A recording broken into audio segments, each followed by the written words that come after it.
প্রকাশ্যে দিবালোকে সরকারি গাছ চুরির অভিযোগ নন্দীগ্রামে। দুষ্কৃতী আটক, পুলিশের হাতে। সমাজ মাধ্যমে ভাইরাল সেই ভিডিও। গাছ চুরি ঘিরে তুঙ্গে রাজনৈতিক তরজা। স্থানীয় সূত্রে জানা গেছে, নন্দীগ্রাম 2 নম্বর ব্লকের বিরুলিয়া গ্রাম পঞ্চায়েত এলাকার ঘটনা। এলাকাবাসীর অভিযোগ, বেশ কিছুদিন ধরেই বেয়াপাড়া ঘোলপুকুর রাজ্য সড়কের পাশে বেশ কিছু সরকারি গাছ চুরি হয়ে যাচ্ছে। অনেককেই গাছ কাটতে দেখা যাচ্ছে দিনের বেলা। গত 16 ডিসেম্বর দুপুর নাগাদ সরকারি গাছ কেটে নিয়ে পালানোর সময় কয়েকজন দুষ্কৃতীকে হাতে নাতে ধরে ফেলে নন্দীগ্রাম থানার পুলিশ।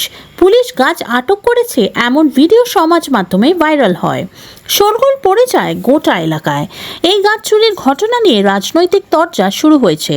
সম্প্রতি 2021-এর পঞ্চায়েত নির্বাচনে বিরুলিয়া গ্রাম পঞ্চায়েত দখল করেছে বিজেপি, তাই বিজেপির লোকেরাই গাছ চুরি করছে এমন অভিযোগ তুলছে স্থানীয় তৃণমূল নেতৃত্ব।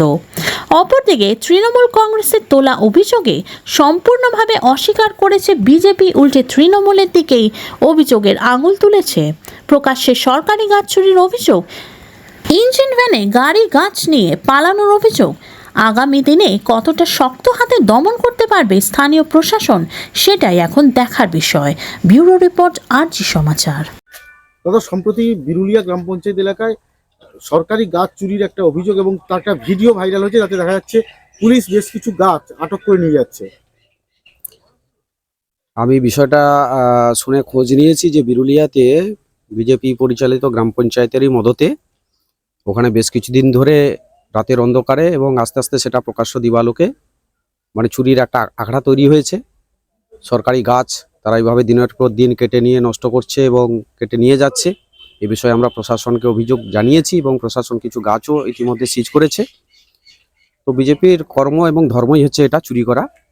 কারণ আমরা সম্প্রতি দেখলাম তো গোকুলনগরে 15 ফাইন্যান্সে টাকা পুরো 50 লক্ষ টাকা চুরি করেছে এবং আরও পরপর আপনারা সকলেই জানতে পারবেন যে বিজেপি কত বড় চোরের দল এবং চুরিটা তারা কিভাবে করে আস্তে আস্তে ক্রমশ প্রকাশ্য।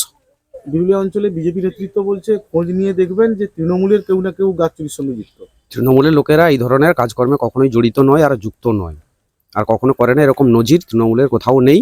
বিজেপির যা ভুরি ভুরি নজির আছে চুরি করার। আপনার নাম? সুনীল বরণ জানা, সভাপতি, নন্দীগ্রাম 2 ব্লক তৃণমূল কংগ্রেস। সমাজ মাধ্যমে ভাইরাল হয়েছে বিরুলিয়া অঞ্চলে সরকারি গাছ চুরি হচ্ছে, পুলিশ সেটা উদ্ধার করছে। বিষয়টা কিভাবে দেখছেন? এবং বিজেপির দিকে তৃণমূল অভিযোগের আঙুল তুলছে। তৃণমূলের তো অভিযোগের আঙুল তোলার কোনো জায়গা নেই। এখানে একটা সমবায় দেখছেন চুরি ডাকাতি হয়েছে। কিছুদিন আগে আমদাবাদ গ্রাম পঞ্চায়েতে বেশ কিছু গাছ তৃণমূল কেটে বিক্রি করে দিয়েছিল, আপনারা জানেন। ওটা খোঁজ নিয়ে দেখবেন যে কোনো তৃণমূল নেতা রাতির বেলা কেটে নিয়ে পালিয়ে যাচ্ছিল। সেটা আবার তৃণমূলের তরফ থেকে হয়তো গোষ্ঠীদ্বন্দ্ব আছে, তৃণমূলের তরফ থেকে ওরাই আবার বিজেপির উপর দোষ চাপাচ্ছে।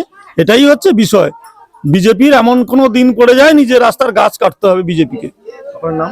আমার নাম দিলীপ কুমার পাল, নন্দীগ্রাম 5 নম্বর মন্ডলের জেনারেল সেক্রেটারি।